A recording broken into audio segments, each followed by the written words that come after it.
আমি নিজে আশ্চর্য হয়ে গেছি জামাত আমিরের এই বক্তব্যের একটা দুইটা তিনটা অক্ষর শুনে। বিএনপি ঘুমে আছে, আওয়ামী লীগ তো মহা ঘুমে ছিল।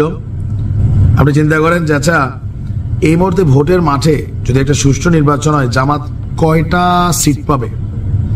কে বলছেন ভাই আগে তো করছিল দুইটা না তিনটা পাইছে, এইবার বড়জোর 10টা মানুষ আছে কিন্তু ভোট দিবে না।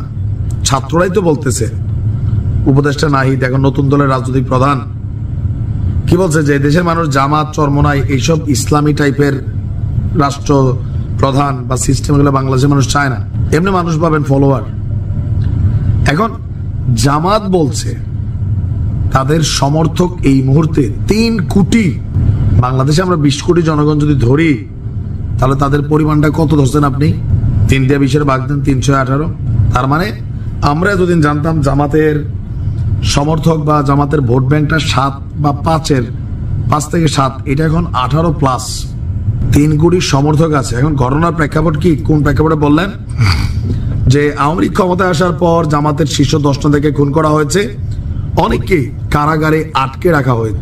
সরকার পরিবর্তনের পরও অনেকে মুক্ত হয়নি, আর এই জন্য সরকারকে তারা দায়ী করছেন কেন মুক্ত করতেছেন না। তো এক পর্যায়ে তিনি বলছিলেন যে আমরা জামাতের একজন শীর্ষ নেতা, ওনার নাম হচ্ছে কি বলা হয় যে আজহারুল ইসলাম, গত সপ্তাহ থেকে জামাত সোচ্চার ওনার মুক্তির জন্য। তো প্রায় 13 বছরের কাছাকাছি উনি কারাগারে আছেন, সরকার ক্ষমতায় আসার পরও তাকে মুক্ত করা হয়নি। তো তিনি বলছেন যে ওনাকে ভিতরে রেখে আমরা বাইরে থাকবো না, আমি থাকবো না, শুধু আমি না আমার সাথে 3 কোটি সমর্থক। Surprising word.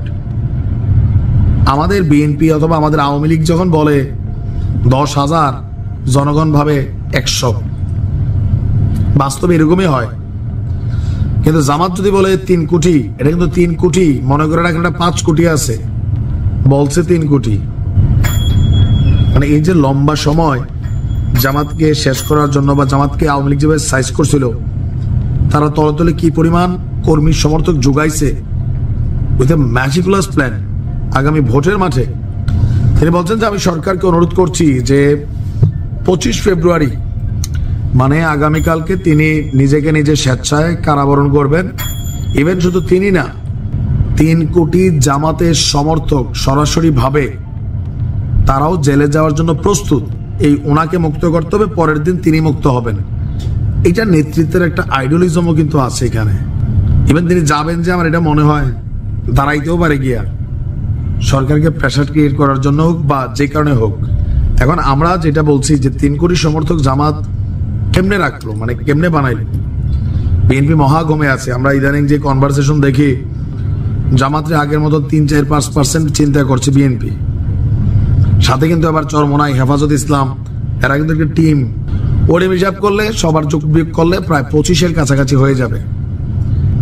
তারেক রহমান একটা কথা বলছেন যে আগামী নির্বাচন হবে জাহান্নামের পুলসিরাত পারের মতন। ঘটনা কিন্তু সত্য। তারা বড় রাজনীতিবিদ, দেশ চালাবেন, তথ্য কিন্তু তাদের কাছে আছে।